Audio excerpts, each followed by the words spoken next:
invités avec nous chaque soir pour décrypter les mouvements de la planète marché. Bertrand Puif est avec nous ce soir, gérant action chez Fidelity. Bonsoir Bertrand. Bonsoir. Bienvenue à David Calfon qui est avec nous également. Bonsoir David. Bonsoir Grégoire. Vous êtes le président de Sanso IS et Alain Pitous avec nous ce soir en plateau également. Bonsoir Alain. Bonsoir. Merci d'être là. Vous êtes Senior Advisor ESG. Quelques commentaires de rentrée peut-être de manière assez générale. Qu'est-ce qui change, qu'est-ce qui ne change pas à travers la période estivale qu'on connaît. La thématique du moment, c'est quand même les enjeux du mois de septembre, tournés vers les banques centrales. Est-ce qu'on est en train de changer de rythme, de tempo en matière de politique monétaire, notamment aux États-Unis? Les questions budgétaires sont à venir également pour 2022. Il y aura encore des déficits budgétaires importants, mais peut-être moins importants qu'en 2021. On voit des indices actions qui sont au plus haut ou quasiment toujours proches de leur sommet historique, mais sous la surface, est-ce qu'il y a des dynamiques qui changent? Que vous inspire la rentrée, David? Déjà, un premier constat, c'est que l'été a été bon, globalement. Voilà, toujours, on aborde toujours l'été avec une certaine appréhension, encore des traumatisés de 2015, mais globalement, voilà, on est sur une fois où on se retrouve avec des indices qui ont été soit stables, soit légèrement plus hauts. Alors, il y a quand même des disparités, et c'est ça qui est toujours intéressant. C'est qu'effectivement, si États-Unis, Europe, tout s'est bien passé, on a quand même eu des surprises beaucoup plus négatives avec ce qui s'est passé en Chine, puisqu'on a eu un exemple assez classique d'interférence et d'ingérence du politique dans l'économique, et on sait que les deux ne font pas toujours bon ménage. Ouais. Voilà, donc, c'est la Chine qui vous intéresse en cette rentrée, David? Je pense, la remise en question la plus importante à la lumière de ce qui s'est passé. Parce que, aux États-Unis, plutôt clair, on a le pic d'activité est derrière nous, on le sait. On sait que le prochain mouvement de la Fed, ça va plutôt être de retirer des liquidités plutôt qu'en rajouter. Donc là, il n'y a pas trop de surprises. Ouais. Seule petite surprise, c'est peut-être un peu d'avoir vu les taux américains plutôt baisser, même si ça a l'air de se calmer et de s'arrêter, voire de s'inverser. Mais à cette incohérence près, il n'y a pas eu trop de sujets. En Europe, là aussi, on voit qu'on va aller vers un durcissement monétaire léger, relatif. Mais c'est vrai qu'avec 60% de la population vaccinée, d'un niveau d'output, de production qui est quasiment au niveau d'avant crise sanitaire, c'est sûr qu'il y a de quoi retirer un petit peu d'argent qui a été mis sur la table. Donc voilà, tout ça, je dirais, est assez... il n'y a pas de surprise de ce côté-là dans la toile de fond américaine ou européenne. Ce sont des cycles, donc pour le moment, il n'y a rien de nouveau. La vraie nouveauté, c'est la Chine. Le vrai game changer, c'est ça, parce qu'on avait un marché qu'on appelait émergent, qui était quasi émergé, qui était la deuxième puissance en passe de devenir la première, qui disait qu'elle faisait les yeux doux au capitalisme, que tout le monde était bienvenu, etc. Et puis, on a eu des petits coups de semonce, avec bien sûr l'épisode Jack Ma, qui a disparu pendant 3 semaines, avant de revenir dans d'autres dispositions. Mais là, ils ont attaqué en règle 3 secteurs bien distincts. Le secteur de l'éducation privée, en expliquant que c'était des sociétés qui gagnaient trop d'argent. Deuxième secteur, c'est le secteur du luxe, en disant qu'ils allaient redistribuer la fortune de manière beaucoup plus égalitaire, et donc ça veut dire que les super riches, il y en avoir beaucoup moins qu'avant. Et le troisième, ça a été les jeux en ligne, où ils ont vraiment pointé du doigt en disant que c'était l'opium du peuple, que c'était un cauchemar, que ça allait créer des dégénérés, qu'il fallait tout arrêter tout de suite. Pas plus de 3 heures par semaine. Voilà, exactement, mais que 2 jours dans la semaine. Oui, voilà, c'est ça, le week-end. Et donc là, pour le moment, en fait, quand on regarde la cote chinoise, on voit les secteurs tomber les uns après les autres. On se dit, mais finalement, il reste quoi? Et demain, ça sera qui? À qui le tour? Et donc, en fait, on est en train d'introduire ce qu'on a vu d'ailleurs en Russie il y a quelques années. On y a cru à la Russie. Et puis, au bout d'un moment, quand on a vu le politique et les expropriations, etc., du jour au lendemain, qu'est-ce qui s'est passé? On a mis une prime de risque bien supérieure. Et qui est toujours là aujourd'hui. Qui est toujours là aujourd'hui. Et donc, je pense que la vraie question que l'on va se poser avec la Chine, c'est quelle place dans les portefeuilles demain, alors qu'on était plutôt en train de se dire, oui, on n'en a pas assez, il en faut plus, il faut plus d'exposition, c'est la grande puissance de demain, etc. Là, aujourd'hui, je ne sais pas s'il en faut vraiment plus, quoi. C'est une vraie question. Ce qui est bien avec la Chine, c'est que, quel que soit votre univers d'investissement, forcément, c'est quand même un truc qu'on regarde. Je dis pas de bêtises, Bertrand, vous êtes gérant action française et nordique chez Fidelity. La Chine, c'est un sujet que vous regardez aussi ? Oui, et c'est vrai que ce qui se passe, ça peut être un objet donc d'inquiétude, mais ça peut être aussi l'objet d'opportunité. Un exemple type, c'est qu'aujourd'hui, on voit que dans ce qui est fait aussi par le gouvernement, il y a une accélération de la fermeture de force de capacités industrielles qui sont polluantes. On le voit dans l'aluminium notamment aujourd'hui, mais également dans l'acier et dans d'autres secteurs, la chimie. Et on voit que la Chine, évidemment, dans cette phase de transition où ils sont en train donc, de fermer ses capacités, mais en même temps, la demande est toujours là. Il va falloir importer. Et donc, on a des acteurs, notamment des acteurs européens. Donc là, dans l'aluminium, typiquement, on a le mieux-disant quasiment mondial, c'est Norsk Hydro en Norvège, parce que leur électricité est une électricité qui est très, très bas carbone, voire zéro carbone. Et donc, ces gens-là se retrouvent avec une opportunité qui émerge. Alors, effectivement, est-ce que c'est pour quelques années et après la Chine va reconstruire des capacités propres, sans doute, clairement, mais en tout cas ça ouvre la voie à moyen terme à des opportunités pour des sociétés européennes ou américaines. Mais c'est intéressant parce que David a cité quelques exemples de secteurs qui ont été attaqués en règle, mais c'est vraiment l'idée d'une reprogrammation générale. Ce qu'on dit là, toutes ces tendances, l'idée que la Chine veut avancer sur sa transition, c'est quelque chose de vrai depuis un petit moment, mais on sent que là, il y a une phase d'accélération. Voilà, on va mettre le frein, un gros coup de frein sur certaines activités trop profitables, trop lucratives. L'éducation privée demain sera gérée par des organisations à but non lucratif, mais sur des parties importantes liées notamment à la transition énergétique, vous dites, ou écologique, vous dites, pas question d'arrêter. La Chine, au contraire, va essayer d'accélérer même encore son calendrier. Voilà, alors il y a des secteurs dans lesquels il faut quand même avoir en tête que la Chine était dans le Far West. Sur Internet notamment, il y avait très peu de régulation. Et on avait beaucoup de groupes qui faisaient en fait qui géraient un peu le trafic sur les sites à l'ancienne, avec des Indiens ou des Chinois qui appuyaient donc sans arrêt sur le site pour générer du trafic. Et puis derrière, ça apparaissait dans Google. Et puis on avait des effets boule de neige comme ça.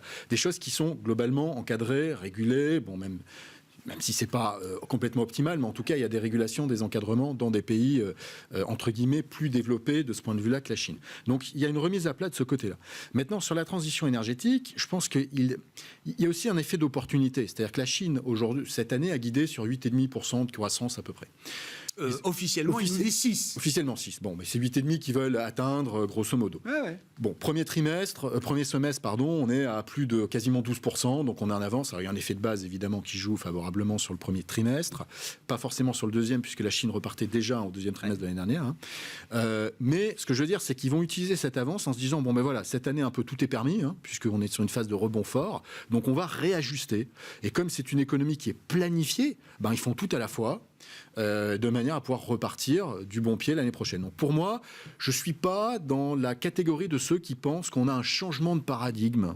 Certains parlent de maoïsation du régime.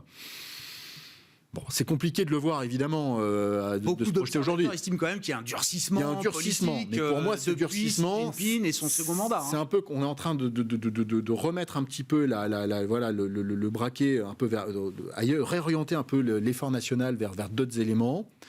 Mais après, il n'y a pas de raison que la Chine se referme, ce qui est quand même la grande peur, où il y a une surrégulation qui fait que pour des sociétés notamment étrangères, ce soit impossible de faire du business. Ouais. Ça, ce serait vraiment les mauvaises nouvelles pour le marché.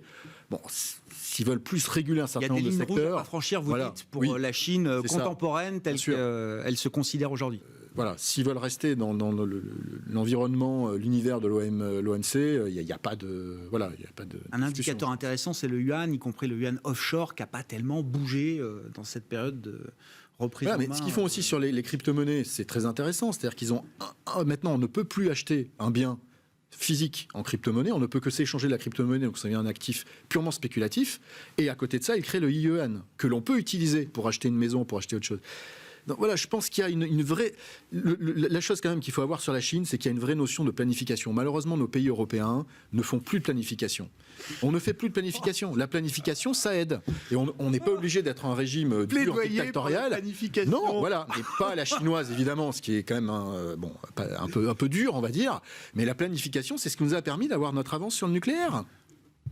Alain, grand reset chinois, qu'est-ce que ça vous inspire? Alors, Puisque c'est le sujet de la ouais, plusieurs réflexions. La première, c'est que nos amis chinois ont quand même intégré que leur balance des paiements est en train de se dégrader. C'est aussi une des raisons pour lesquelles ils sont en train de régler un certain nombre de choses. Bon, un élément à avoir en tête quelque part. Autre point, ils sont sur une ligne de crête entre le court terme et le structurel long, quoi. Donc, je suis assez d'accord. En fait, je pense qu'ils ne vont pas se sacrifier jusqu'au bout ce court terme. Il y a un moment donné, ils vont quand même calmer le jeu.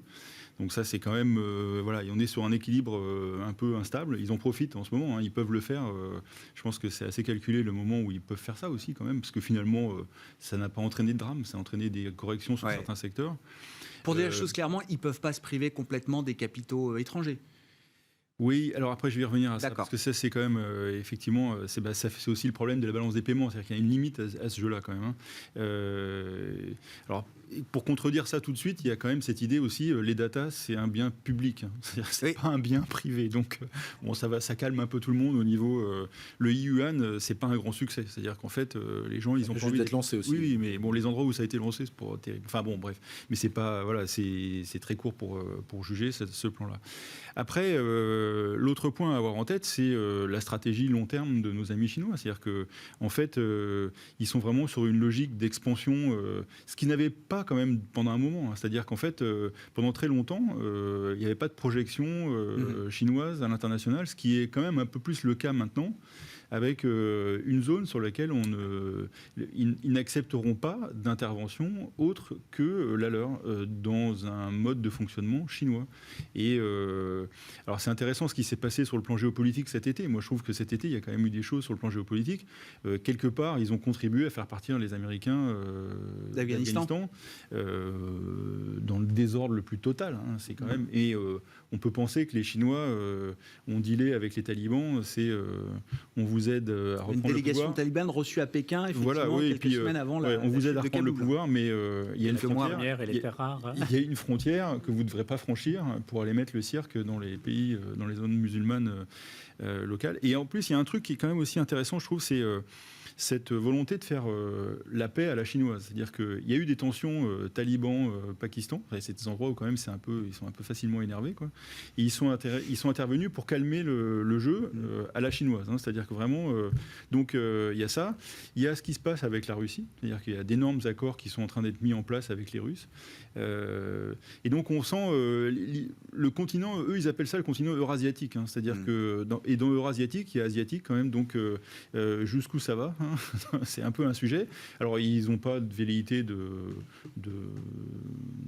conquête, hein, d'expansion territoriale au-delà mais ils sont dans une logique d'interdépendance, et les Russes qui sont quand même à la peine sur le plan économique se retrouvent avec des contrats hydrocarbures, gaz qu'ils n'ont jamais eu précédemment, parce que les Chinois commencent également à importer énormément de matières premières. Donc il y a cette recomposition, et je trouve que bien souvent on parle vous savez, du millénaire chinois qui a quand même été... ils ont été humiliés pendant des siècles, hein, donc là c'est un peu le rebond de la Chine.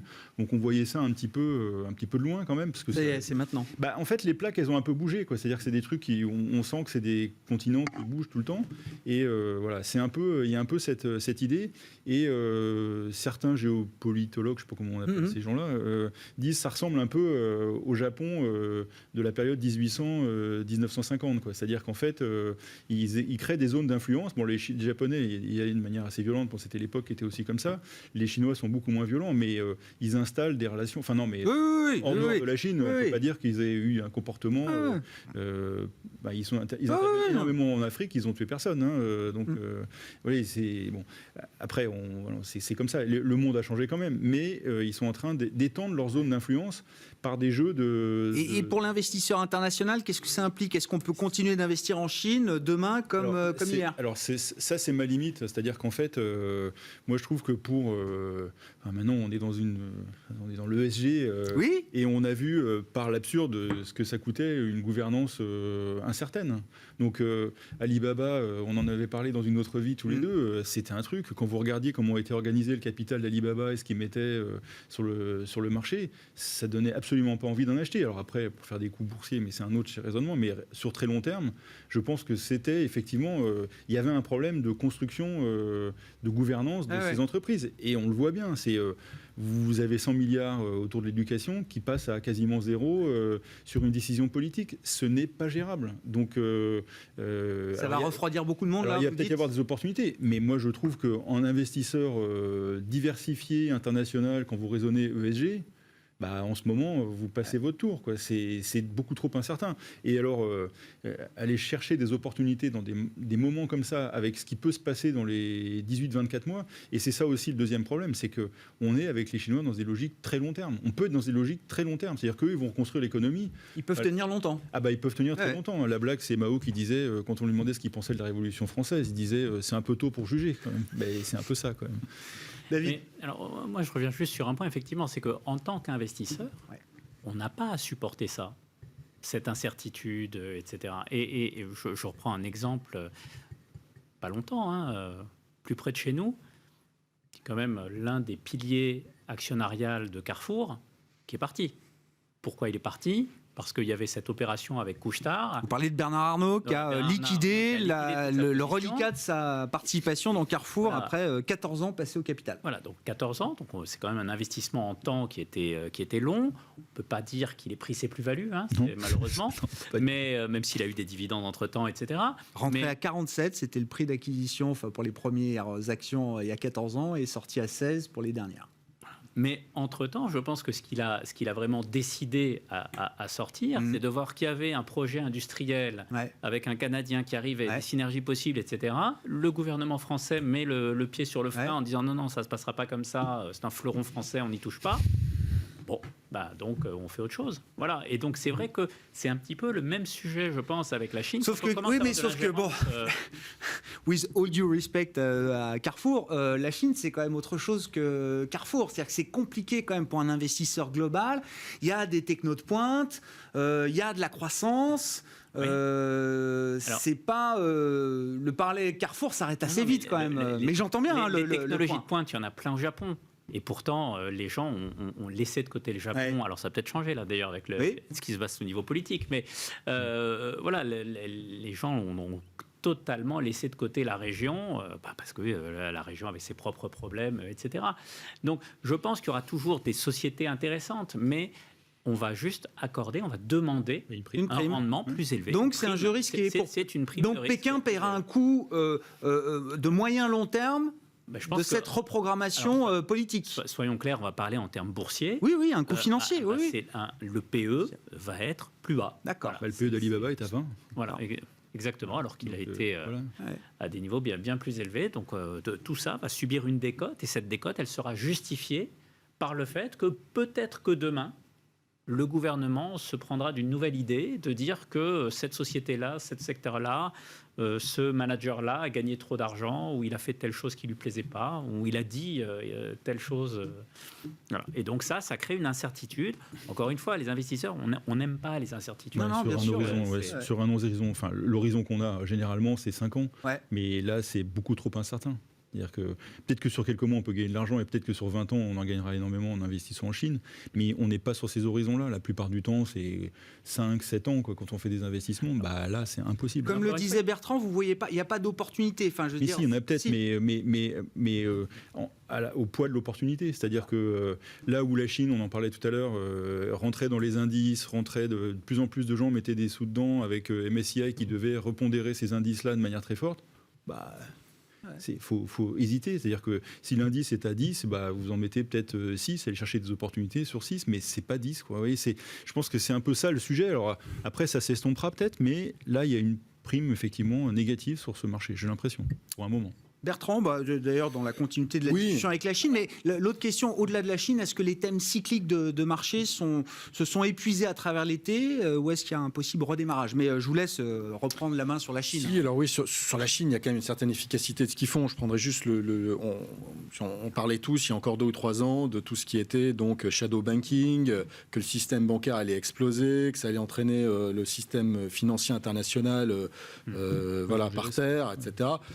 Enfin, quand on regarde aujourd'hui, ils ont fait beaucoup de progrès. Le shadow banking, il a été fortement réduit. Les bilans des banques ont été, à la chinoise, encore une fois, assez agressives, mais recapitalisés comme il faut. Et aujourd'hui, on voit qu'il y a eu quand même, il y a un des plus gros développeurs donc, en Chine qui est en faillite. Oui, immobilier. Et on ne parle pas. Evergrande. Si vous voulez, ça va affecter à minima le système. On ne va pas parler d'une explosion du système financier chinois. C'est une vraie question. Evergrande, c'est le risque systémique du moment, non? Ou je pense qu'ils se sont prémunis justement par leurs actions passées. Alors évidemment, ça va faire mal à certaines banques, c'est évident, mais elles ne vont pas aller jusqu'à la faillite qui peut entraîner tout le système derrière bancaire. Ils peuvent laisser tomber Evergrande sans risque pour l'ensemble du système. Je pense qu'ils ont moins de pression à soutenir absolument par des capitaux publics.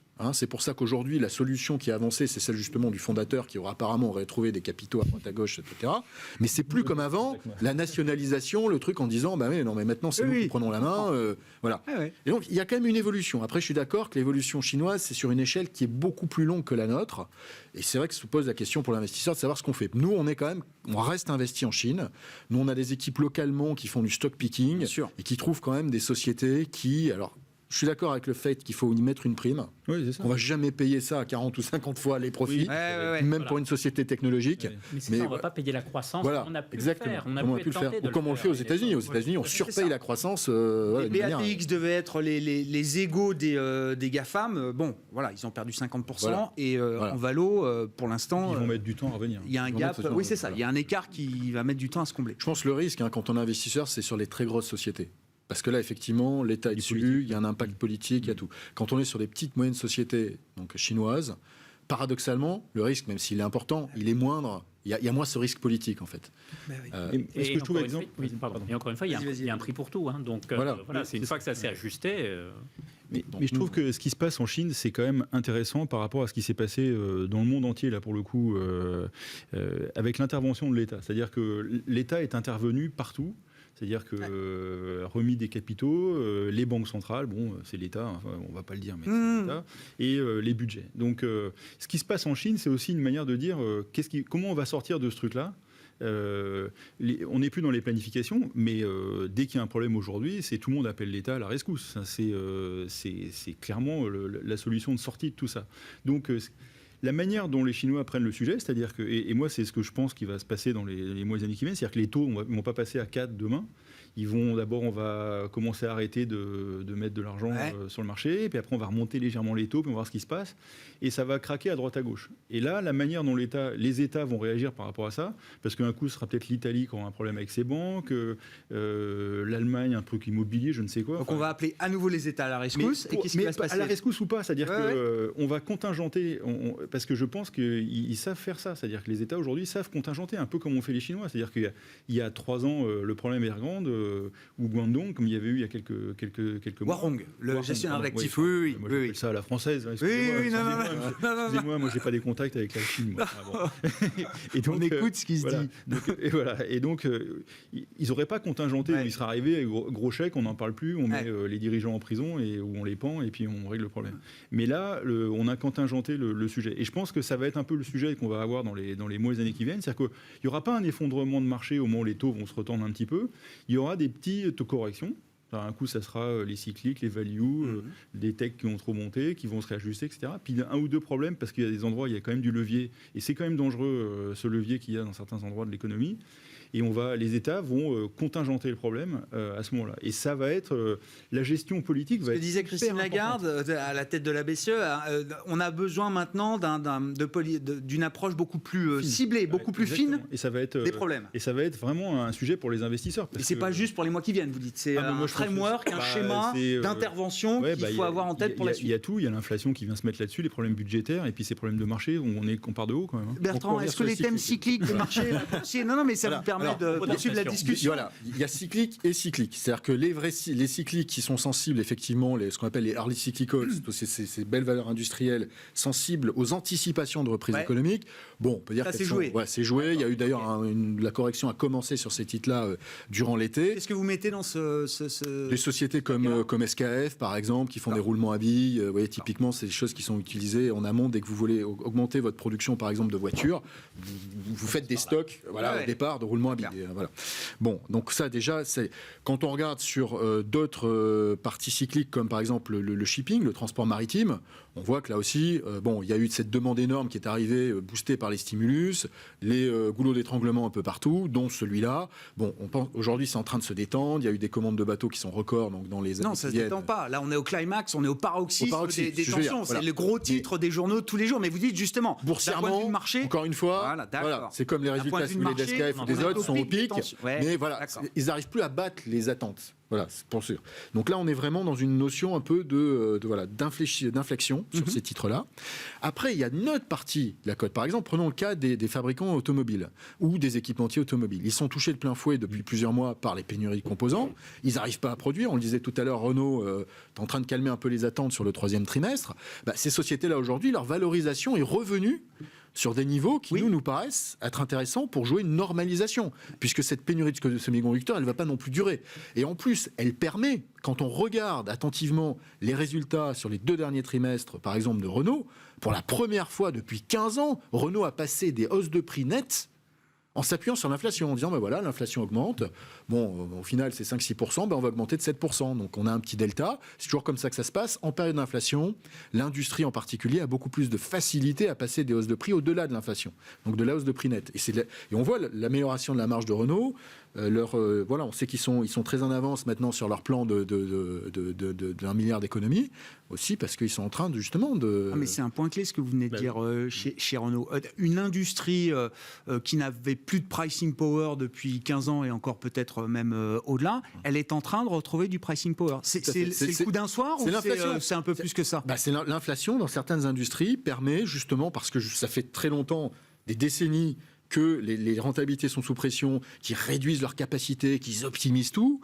il y a un moment donné, quand il y a un problème dans la supply chain, entre guillemets, derrière, c'est très difficile de le gérer et il faut passer des hausses de prix. Ça permet d'envisager, je sais pas, que les constructeurs, les assembleurs ou les assembliers, je sais pas, les Renault, Volkswagen ou autres, on peut aller au-delà de la marge opérationnelle classique de ces métiers de 3-4%, ou ça reste, les purs, ça reste marginal, ou est-ce on peut avoir des effets qui amènent des marges opérationnelles à terme clairement inconnus. Une inflation soutenue, encore une fois, si c'est une inflation faible, si vous êtes à 2 ou 3%, mais si vous êtes à 5 ou 6%, là effectivement ils vont continuer de voir leur marge se reconstituer.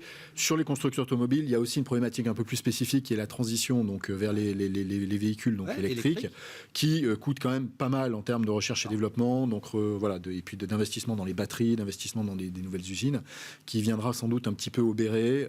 C'est cela. Mais par rapport aux attentes, si vous voulez, il n'y avait pas d'attente positive sur du pricing chez Renault, chez personne, sur les 2 derniers trimestres. Donc maintenant, Stellantis, c'est fait, par exemple, parce que Stellantis a eu un parcours exceptionnel, mais Renault, il y a peut-être une nouvelle histoire qui débute. Voilà, je pense que Renault, par exemple, typiquement, c'est une des sociétés qui peut bénéficier de ça, en plus d'un plan en interne. Je parlais d'1 milliard tout à l'heure, qui sont en avance d'économie de coûts. Voilà, donc on peut avoir un peu... les clignotants qui étaient tous au rouge, tous au même moment sur Renault, et qui à un moment donné repassent tous au vert. Et quand vous voyez l'écart de valorisation, ne serait-ce qu'entre Renault et Stellantis, qui est juste abyssal, une augmentation même relativement faible des multiples de Renault peut se traduire en plus, vu leur endettement, par une augmentation très forte du cours de bourse. David, les thèmes de marché, les thèmes cycliques, est-ce qu'ils ont encore un peu de vent dans les voiles? On a vu quand même, derrière des indices toujours au plus haut historique, changement de dynamique. On retrouve beaucoup plus sur le devant de la scène des valeurs défensives, des valeurs qui apportent de la visibilité, de l'assurance, de la réassurance dans les portefeuilles pour les investisseurs. Est-ce que c'est juste une petite parenthèse? Est-ce qu'il y a encore un peu de cycle devant nous à consommer? Ou est-ce qu'on change... on change d'attitude pour la suite? Alors, c'est vrai que c'est intéressant quand on se tourne sur les 9 mois qui viennent de s'écouler, c'est qu'on a commencé l'année, c'était à plein sur la value, le rebond, etc. Mais finalement, c'est quand même assez intéressant de voir que là, au mois de septembre, les indices sont quand même dans des mouchoirs de poche. C'est-à-dire que c'est un partout balle au centre. Là. Tout le monde, tout a rebondi, les taux sont un petit peu normalisés, etc. Je pense que la question pour répondre à ça, ça va vraiment être le chemin sur les taux d'intérêt. Et là, on vient de voir quand même un petit mouvement sur le Bund, sur le 10 ans allemand. On vient quand même de prendre 14 points de base en 2 semaines. Bon, quand on sait qu'on tourne à, on est maintenant à moins 0,36, 5, voilà. Donc 14 points de base, c'est significatif quand même comme mouvement, même si en absolu, c'est vraiment pas grand-chose. Et vous avez raison de le dire, c'est plutôt les taux européens qui ont commencé. Voilà. C'est ça. Alors, ça vient plutôt des taux européens ces derniers jours que des taux américains. Wall Street est fermé aujourd'hui. Mais... Aux États-Unis, il y a eu quand même un petit sujet technique, c'est que le Trésor s'était arrêté d'émettre. Et je pense que lorsqu'ils vont reprendre leurs émissions, on devrait commencer à reprendre un petit chemin de normalisation. De vous à moi, le niveau actuel des taux US n'est pas très logique. C'est totalement, ça ne colle pas. Et on reviendrait, ne serait-ce qu'à 1,70, 1,80. Je pense que ça ferait rougir personne. Tout le monde trouverait ça normal. C'est quand même 50 points de base, et 50 points de base, ça fait un peu de mouvement dans le marché, ça se voit.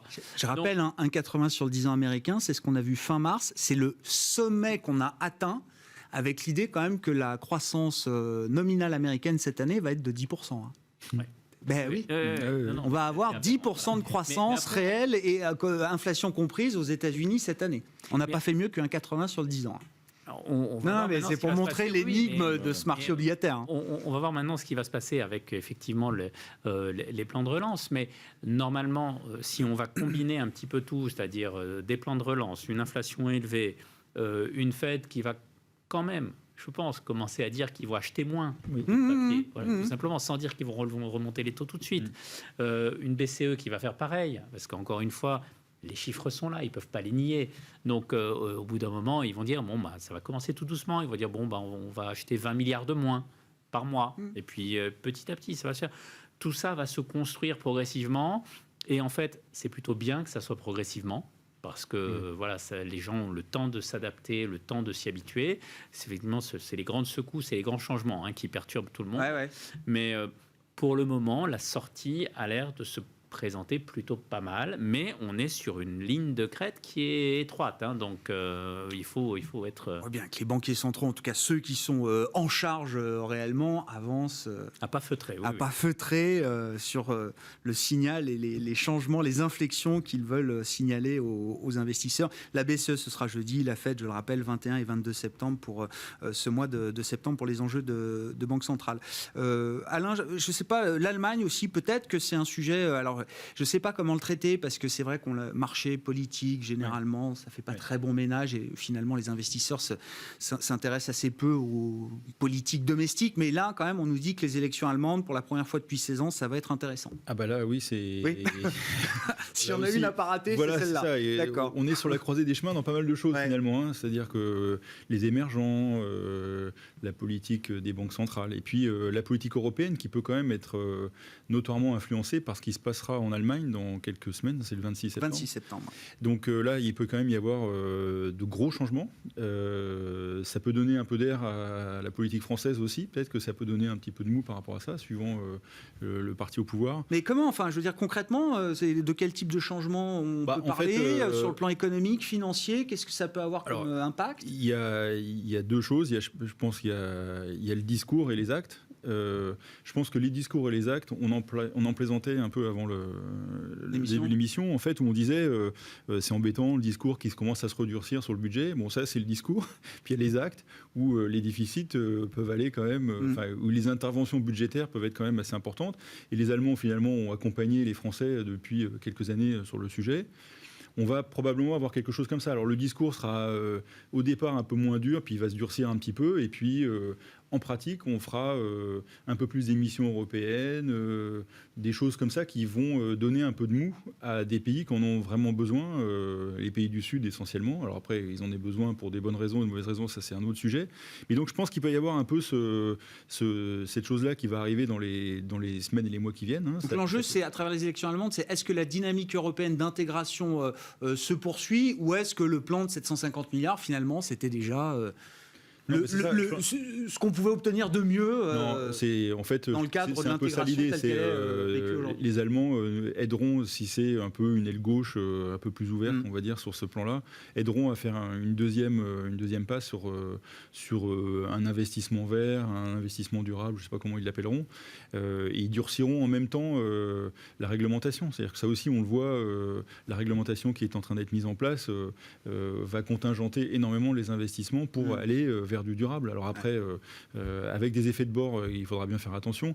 Mais moi, ce que je retiens, il y a deux choses que je trouve intéressantes, c'est que tout le monde est assez d'accord, et on le voit bien aussi se mettre en place comme ça, c'est que les mouvements des banques centrales vont être quand même très très prudents. On voit bien Powell qui annonce, qui réfléchit qu'il y aura peut-être quelque chose, qu'il y aura peut-être quelque chose un jour, que ça devrait arriver peut-être d'ici quelques temps. Voilà. Et ça permet aussi, par rapport au problème que j'évoquais tout à l'heure sur le contingentement, c'est qu'on verra s'il y a quelque chose qui craque d'ici là. S'il y a des endroits, l'immobilier, il y a des endroits, ça commence à être tendu dans certains endroits. L'inflation qu'il y a, si ça allait un peu trop vite, on pourrait peut-être s'ajuster un peu de plus facilement en revenant en arrière, en faisant un discours un peu différent, etc. Donc ça, je pense que c'est quand même le point. Et puis l'autre point que je trouve pour moi qui serait un déclencheur, c'est-à-dire qu'on évalue souvent les marchés, c'est vrai qu'en absolu les marchés actions ont l'air un peu chers, mais quand on les compare aux taux, avec des niveaux de taux comme ça, c'est peu cher de manière assez aberrante. Donc qu'est-ce qui pourrait un peu faire dérailler ça? Et là on revient à des considérations peut-être un peu plus géopolitiques, c'est le niveau du dollar. C'est-à-dire qu'en fait, derrière le dollar, qui a un statut qui est quand même hors de proportion avec les réalités économiques américaines aujourd'hui, c'est complètement disproportionné, le niveau de réserve, le statut du dollar par rapport à ça et tout ce qui se permet par rapport au dollar. Ah oui, ils ont avec 10% de croissance cette année. Oui. Mais avec quel déficit? Et donc, les voir un peu sur le plan militaire devenir un petit peu moins peut-être aidants, on va dire, dans pas mal d'endroits. C'est-à-dire qu'ils vont se remettre sur leur zone. On leur a fait comprendre que c'était plus là-bas qu'il fallait qu'ils soient. Donc, il peut y avoir quand même un peu une vraie appréciation du dollar. Et si ça se met à bouger sur les devises, pour moi, c'est quand même le déclencheur. On l'évoquait avec le yuan tout à l'heure.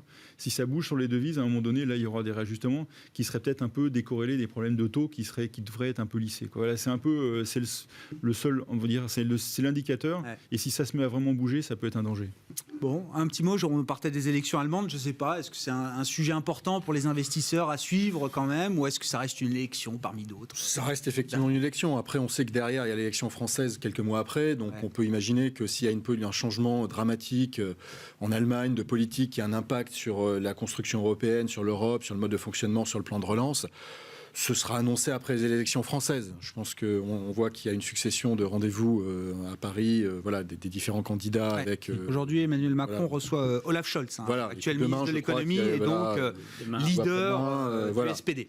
Donc en tête aujourd'hui dans les sondages. Je pense, de toute façon, on sait que depuis la sortie du Royaume-Uni, le couple franco-allemand est encore plus important dans la construction européenne. Bon, je ne vois pas sur les 6 prochains mois des annonces qui aillent à contresens de ce qu'on vit aujourd'hui, c'est-à-dire dans le sens où l'Allemagne est supportive des plans de relance et du fait de laisser un petit peu les déficits. Et le reste, c'est du bruit. Le reste, pour nous, c'est du bruit, en tant qu'investisseur. Non, mais très clair. Là-dessus, David, je ne sais pas, cette élection en Allemagne. On suivra. De toute façon, on aura des résultats le 26, mais le temps d'avoir une coalition, regarde des projections qui sont faites, ça peut prendre vraiment longtemps. Ça peut prendre du temps. Une coalition. On verra, oui, c'est possible. C'est possible. Ça serait un bon pari. Non, je ne parie pas là-dessus. J'arrête les paris politiques. Merci beaucoup, messieurs. On s'arrêtera là pour ce soir. Merci d'avoir été les invités de Planète Marché. Bertrand Puivre, gérant action chez Fidelity, David Calfon, le président de Sanso IS, et Alain Pitous, senior advisor ESG, étaient nos invités ce soir dans Smart Bourse sur Bismart.